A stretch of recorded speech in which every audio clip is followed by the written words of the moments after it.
Waita Nzioka, navigated by Tuta Mionki, held an afternoon training session today at the hills of the Lukenya Academy, just 14 days before the start of the WRC Safari Rally.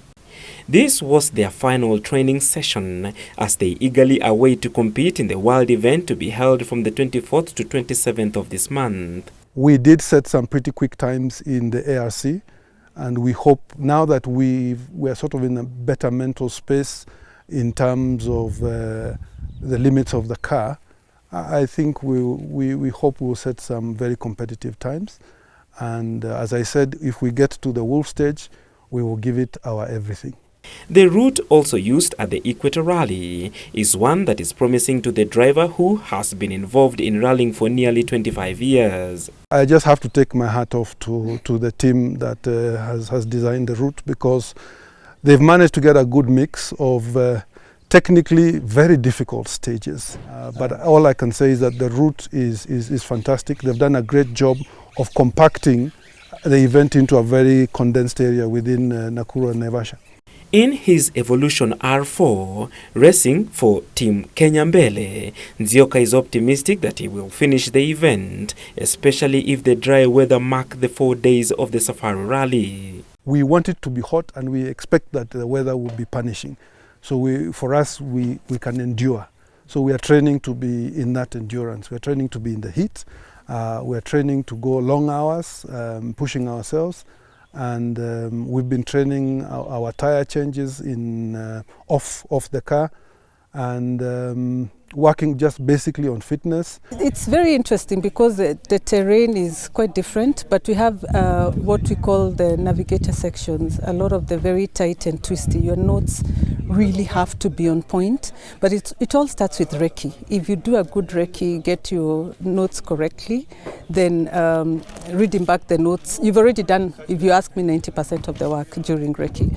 And with the experience gained in his 25-year involvement in rallying, he wants to pass on the baton to much younger drivers, among them Jeremy Wahome. 22-year-old Jeremy Wahome, a degree graduate in finance and economics, will also be graduating from the Formula 3 to make his debut in the WRC Safari Rally this year. When it comes to motorsport, you're using the skills you have in your footwork application, your steering wheel. There's various techniques you use. So I'm hoping that I can carry what I learned in Formula 3 and Formula 4 and now transfer it to rallying, because it's the same concept. You're just now manipulating the car in a different way. In Formula 3, you don't slide the car, but in rallying, you have to slide the car to get it rotated. Despite having not felt the route before, Jeremy is optimistic that he will make his presence felt at the event in his car number 64. It's a very long rally. In total, between the transport and competition stages, it will be 1,000 kilometers. So over the 3 days, the first and the most important thing is to say that I've finished and I've completed my first Safari Rally. But on top of that, I also don't want to drive pedestrian just to get to the finish line. So hopefully from my experience, I'll be able to gauge just how much I can push myself and how early I can start to make strides. And hopefully by the end of the rally, I'll have moved up from my seeding, because I think I'm starting 53rd. He has been keeping fit at his home, anxiously waiting to test his ability on the terrains of Naivasha.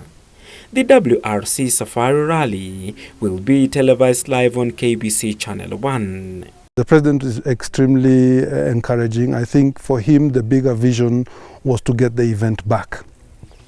And he's lent his support even when time has been extremely tight. Honorable Amina Mohammed and I managed to convince him to come to Soisambu during the ARC event in between two official functions, and he managed to stop by and have a look.